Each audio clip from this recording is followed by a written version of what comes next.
ಬಜಾರ್ ವಿಶೇಷ ರಾಜಮಾರ್ಗ ನಾನ್ ಸುಗುಣ.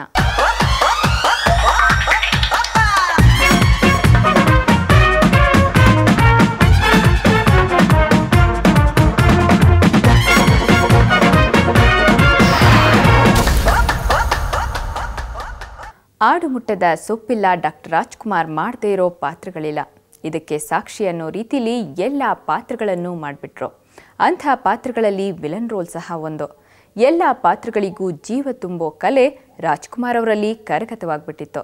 ಹಾಗಾಗಿ ಅವರ ಕೈಯಲ್ಲಿ ಯಾವುದೇ ಪಾತ್ರ ಸಿಕ್ಕಿದ್ರೂ ಅದನ್ನು ಸಲೀಸಾಗಿ ಮಾಡಿಬಿಡ್ತಿದ್ರು. ಕಸ್ತೂರಿ ನಿವಾಸದ ಮೃದು ಮನಸ್ಸಿನ ರಾಜಣ್ಣ, ಭಕ್ತ ಪ್ರಹ್ಲಾದದ ಹಿರಣ್ಯಕಶಿಪುದಂತಹ ನೆಗೆಟಿವ್ ರೋಲನ್ನು ಮಾಡಬಲ್ಲರು ಅನ್ನೋದು ಅವರ ಹಲವಾರು ಸಿನಿಮಾಗಳಲ್ಲಿ ಸಾಬೀತಾಗಿತ್ತು. ರಾಜ್ರಲ್ಲಿದ್ದ ಆ ಖಳನಾಯಕನ ಖದರನ್ನ ತಿಳಿಸುತ್ತೆ ಇವತ್ತಿನ ರಾಜಮಾರ್ಗ.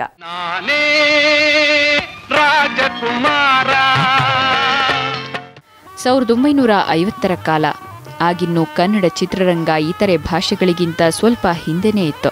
ಆಗಷ್ಟೇ ಅನೇಕ ರಂಗಭೂಮಿ ಕಲಾವಿದರು ಸಿನಿಮಾ ಇಂಡಸ್ಟ್ರಿಗೆ ಬರೋಕ್ಕೆ ಪ್ರಾರಂಭಿಸಿದ್ರು. ಈ ವೇಳೆಯಲ್ಲಿಯೇ ಬಂದ ರಂಗಭೂಮಿಯ ರತ್ನವೇ ಡಾಕ್ಟರ್ ರಾಜ್ಕುಮಾರ್. ಒಬ್ಬ ಸಿನಿಮಾ ನಟ ಅಂದರೆ ಮುಖ್ಯವಾಗಿ ಪಾಸಿಟಿವ್ ಪಾತ್ರಗಳನ್ನೇ ಆಯ್ಕೆ ಮಾಡ್ಕೊಳ್ತಾರೆ. ಆದರೆ ರಾಜ್ ಹಾಗಲ್ಲ. ಯಾವುದೇ ಪಾತ್ರವಾಗಿದ್ರೂ ಅದನ್ನು ತನ್ನೊಳಗೆ ಆವಾಹನೆ ಮಾಡ್ಕೊಳ್ತಿದ್ರು. ಅದು ನೆಗೆಟಿವ್ ಆಗಿರಲಿ ಇಲ್ಲವೇ ಪಾಸಿಟಿವ್ ಆಗಿರಲಿ. 1954 ಗುಬ್ಬಿ ಕರ್ನಾಟಕ ಫಿಲ್ಮ್ ಬ್ಯಾನರ್ನಲ್ಲಿ ಒಂದು ಸಿನಿಮಾ ಬಂತು. ಅದೇ ಬೇಡರ ಕಣ್ಣಪ್ಪ. ಒಬ್ಬ ನಾಸ್ತಿಕ ಬೇಟೆಗಾರ ಮುಂದೆ ಆಸ್ತಿಕನಾಗಿ ಶಿವನಿಗೆ ತನ್ನ ಕಣ್ಣನ್ನೇ ನೀಡೋದು ಈ ಸಿನಿಮಾದ ಕಥೆ. ಮಡಿ ಮೈಲಿಗೆ ಪೂಜೆ ಪುನಸ್ಕಾರ ಇದಾವುದನ್ನು ಅರಿಯದ ಒಬ್ಬ ಬೇಟೆಗಾರನ ಪಾತ್ರವನ್ನ ಮಾಡಿದ್ರು ರಾಜ್. ಹೀಗೆ ಮೊದಲನೇ ಸಿನಿಮಾದಲ್ಲೇ ರಾಜ್ ಒಬ್ಬ ನಾಸ್ತಿಕನ ಪಾತ್ರದಲ್ಲಿ ಕಾಣಿಸ್ಕೊಂಡ್ರು. ಪ್ರಾರಂಭದಲ್ಲೇನೇ ಒಂದು ತುಂಬ ಒಳ್ಳೆಯ ಚಿತ್ರ ಸಿಕ್ಬಿಡ್ತು, ಬೇಡರ ಕಣ್ಣಪ್ಪ ಅಂತ ಚಿತ್ರ. ಅದು ಬೇಡರ ಕಣ್ಣಪ್ಪನ ನಾಟಕದಲ್ಲಿ ಎಲ್ಲರ ಜನಗಳಿಗೆ ಸರ್ವಸಾಮಾನ್ಯ ಎಲ್ಲರಿಗೂ ಗೊತ್ತಿತ್ತು. ಆದ್ದರಿಂದ ಅದು ಒಂದು ಒಳ್ಳೆಯ ಕಥೆನೇ ಆಯಿತು. ಅದರಲ್ಲಿ ಆ ಪಾತ್ರಧಾರಿನೂ ಚೆನ್ನಾಗಿದೆ. ಸೊ ಆ ಪಾತ್ರ ಜನಗಳ ಮನಸ್ಸಿಗೆ ಹಿಡಿತು. ಆ ಬೇಡರ ಕಣ್ಣಪ್ಪದಿಂದ ಅವತ್ತಿನ ನಂಗೆ ತಿಳಿದ ಮಟ್ಟಿಗೆ 1954-55 ಏನೋ ಇರಬೇಕು ಆ ಚಿತ್ರ ಬಂದಿದ್ದು. ಅವತ್ತೊಂದು ದಿವಸದಿಂದ ಅಣ್ಣವ್ರಿಗೆ ಚಿತ್ರಗಳ ಮೇಲೆ ಒಳ್ಳೆ ಪಾತ್ರಗಳು ಬರೋಕ್ಕೆ ಶುರು ಆಯಿತು. ಬಾಯ್ ಮುಚ್ಚು, ಇನ್ನೊಂದು ಸಾರಿ ಅವನ ಹೆಸರು ಬೇಡ. ನನ್ನ ಪುತ್ರ ಕೇಳಿ ಕೇಳಿ ನಂಗೆ ಸಾಕಾಯ್ತು. ಬೇಡಿ, ಅವನು ಸರ್ವಶಕ್ತ. ಅವನ ದಯ ಹೊಂದಿದ್ರೆ ಅವನ ದಯ ಬೆಂಕಿ ಹಾಕ್ತು. ಸರ್ವಶಕ್ತ ಅಂದಿಲ್ಲ. ಹಾಗಿದ್ರೆ ನಮ್ಮಿಬ್ಬರನ್ನು ಒಂದೇ ಹೊಡೆದು ಕೊಲ್ಲೋದಕ್ಕೆ ಯಾಕೆ ಶಕ್ತ ಆಗಿಲ್ಲ ಅವನು? ದಿನೇ ದಿನೇ ನಿಧಾನವಾಗಿ ಕೊಲ್ತಾ ಇದ್ದಾನಲ್ಲ ಅವನು. ಅಯ್ಯೋ, ಹಾಗನ್ಬೇಡಿ. ನಮ್ಮಪ್ಪ ದಯಾಮಯ, ಅವನ ಕೋಪಕ್ಕೆ ಪಾತ್ರ ಆಗ್ಬೇಡಿ. ಏನ್ ಮಾಡ್ಕೋಬಲ್ಲೆ ಅವನು? ಕರೀಲಿ ಅವನನ್ನ. ನೀರ, ಇವತ್ತಾಯ್ತು. ಅವನ ಸುದ್ದಿ ಒಂದಕ್ಷರನೂ ಉಚ್ಚರಿಸಬೇಡ ನನ್ನ ಹತ್ರ. ಇಷ್ಟು ದಿವಸ ಅವನು ನಂಬದಿ, ಅವನ ವಿಷಯ ಮಾತನಾಡ್ದಿ. ಅದಕ್ಕೆ ಅವನು ಮಾಡಿದ್ದೇನು? ಕಾಡ್ಬೋದು, ದಿವಸಗಟ್ಟಲೆ ಉಪವಾಸ ಕೆಡುವುದ. ಕಲಾವಿದ ನೀರಿದ್ದ ಹಾಗೆ. ನೀರನ್ನ ಯಾವ ಪಾತ್ರೆಗೆ ಸುರಿದ್ರೆ ಆ ಆಕಾರ ಪಡೆದುಕೊಳ್ಳುತ್ತೆ. ಹಾಗೆ ಕಲಾವಿದ ಯಾವ ಪಾತ್ರ ಕೊಟ್ಟರೂ ಆ ಪಾತ್ರದಲ್ಲಿ ಪರಕಾಯ ಪ್ರವೇಶ ಮಾಡ್ತಾನೆ. ಇದನ್ನ ರಾಜ್ ಅವತ್ತಿಗೆ ಅರ್ತಿದ್ರು. ಅದಕ್ಕೆ ಕೇವಲ ಹೀರೋ ಆಗಷ್ಟೇ ವಿಜೃಂಭಿಸದೆ ವಿಲನ್ ಆಗೂ ಸೈ ಅನ್ನಿಸ್ಕೊಂಡ್ರು.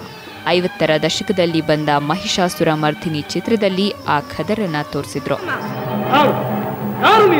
ನಾನೇ ನಿನ್ನ ಮೃತ್ಯು.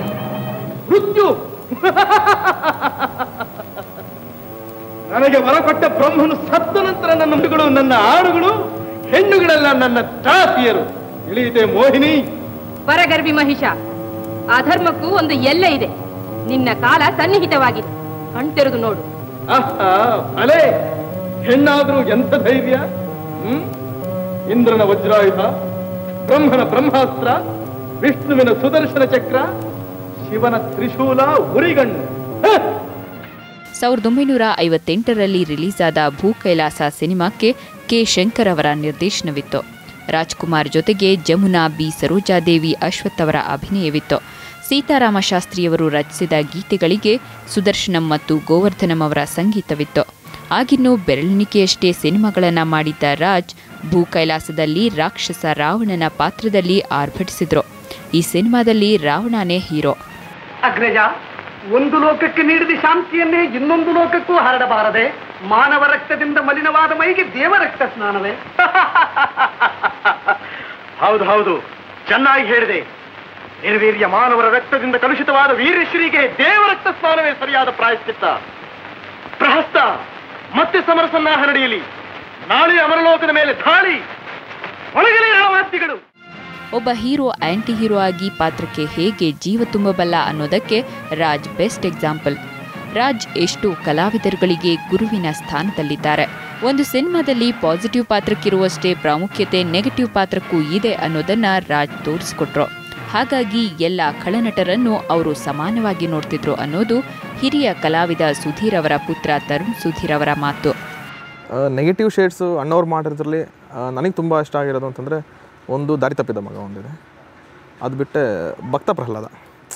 ಯಾಕಂದರೆ ನಿಮಗೆ ಯೂಶಲಾಗಿ ಒಂದು ಪೌರಾಣಿಕ ಪಾತ್ರ ಮಾಡಬೇಕು ಅಂತಂದರೆ ಆ ಗೆಟಪ್ಗಳು, ಆ ವೇಷಭೂಷೆಗಳು, ಒಂದು ಕಿರೀಟದಿಂದ ಹಿಡಿದು ಗದೆಯಿಂದ ಹಿಡಿದು ನಮ್ಗಳು ಒಂದು ಚಿಕ್ಕದಾಗಿ ಏನೋ ಒಂದು ಗ್ಲಾಸ್ ಹಾಕ್ಕೊಂಡಿದ್ರೆ ಶೂಟಿಂಗ್ ಮಾಡಬೇಕಾದ್ರೆ ಕೆಲವು ಟೈಮ್ ಅದು ನಮಗೆ ಕಾನ್ಷಿಯಸ್ ಇರುತ್ತೆ, ಬೇರೆ ಏನೋ ಒಂದು ಮೀಸೆ ಎಣ್ಸ್ಕೊಂಡಿದ್ರೆ ಒಂದು ಕಾನ್ಷಿಯಸ್ನೆಸ್ ಬಂದಿರುತ್ತೆ. ಸೊ ಅವ್ರು ಓವರಾಲ್ ಒಂದು ಅಷ್ಟು ಗೆಟಪ್ ಮಾಡಿದ್ದಾರೆ ಅಂತ ಇರಬೇಕಾದ್ರೆ ಅಷ್ಟು ಕಾನ್ಸಂಟ್ರೇಷನ್ ಇಡಬೇಕು ಅದಕ್ಕೆ. ಸೊ ಭಕ್ತ ಪ್ರಹ್ಲಾದ ನನಗೆ ಅಷ್ಟು ಆ ವೆಯ್ಟು, ಆ ಗದೆ ವೆಯ್ಟು, ಆ ಕಿರೀಟದ ವೆಯ್ಟು ಅದನ್ನೆಲ್ಲ ಇಟ್ಕೊಂಡು ಆ ಡೈಲಾಗ್ ಡೆಲಿವರಿ ಮಾಮೂಲು ಮಾತಾಡೋ ಕನ್ನಡ ಅಲ್ಲ ಅದು. ಸೊ ಅದು ಆ ಶ್ಲೋಕಗಳು ಅದೆಲ್ಲ ನನಗೆ ಬಹಳ ಇಂಪ್ರೆಸ್ ಆಗಿದ್ದು ಅಂದರೆ ಭಕ್ತ ಪ್ರಹ್ಲಾದ.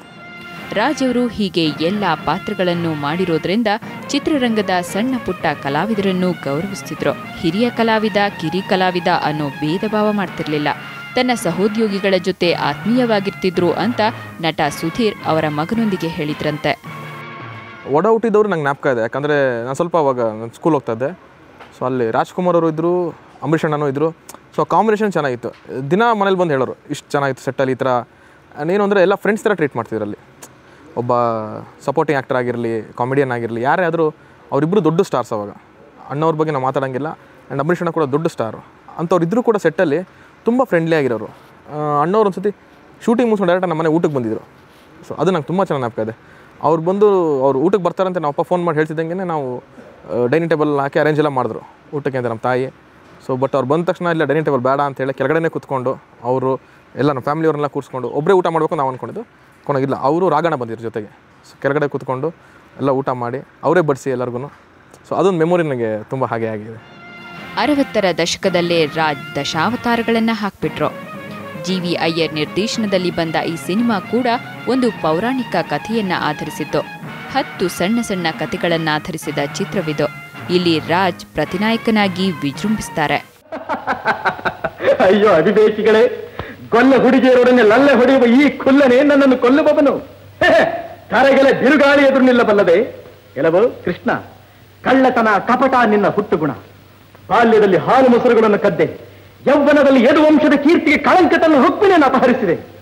ಬಾಲ್ಯದಿಂದಲೂ ನಿನ್ನ ಮಾಯಾಜಾಲಕ್ಕೆ ಮಾರು ಹೋದ ಈ ಪಾಂಡವರು ನಿನ್ನನ್ನು ಹೊಗಳಿದರೆ ನೀನು ಮಹಾಮಹಿಮನಾಗಿ ಬಿಟ್ಟೆಯ. ಭೂತನೆಯೊಬ್ಬಳು ಹೆಣ್ಣು, ಶಕಟನೊಂದು ಬಂಡಿ, ಧೇನುಕನೊಂದು ಹಸು, ಕಾಳಿಂಗನೊಂದು ನೀರು ಹಾವು, ಇವುಗಳನ್ನು ಕೊಂದ ಮಾತ್ರಕ್ಕೆ ಇವನು ಮಹಾವೀರಾಧಿವೀರ. ಅರೆ ಇವಿಷ್ಟೇ ಸಿನಿಮಾಗಳು ಅನ್ಕೋಬೇಡಿ. ರಾಜ್ ಒಳಗಿದ್ದ ನಿಜವಾದ ಖಳನಾಯಕನ ದರ್ಶನ ಬ್ರೇಕ್ನ ನಂತರ. ಕಲ್ಪನಾ, ಮಂಜುಳಾ, ಆರತಿ, ಜೈಮಾಲಾರಂತಹ ಅದ್ಭುತ ಕಲಾವಿದರಿಂದ ಕೂಡಿರೋ ಈ ಸಿನಿಮಾ ಬಾಕ್ಸ್ ಆಫೀಸ್ ಅನ್ನ ಕೊಳ್ಳೆ ಹೊಡೆದಿತ್ತು.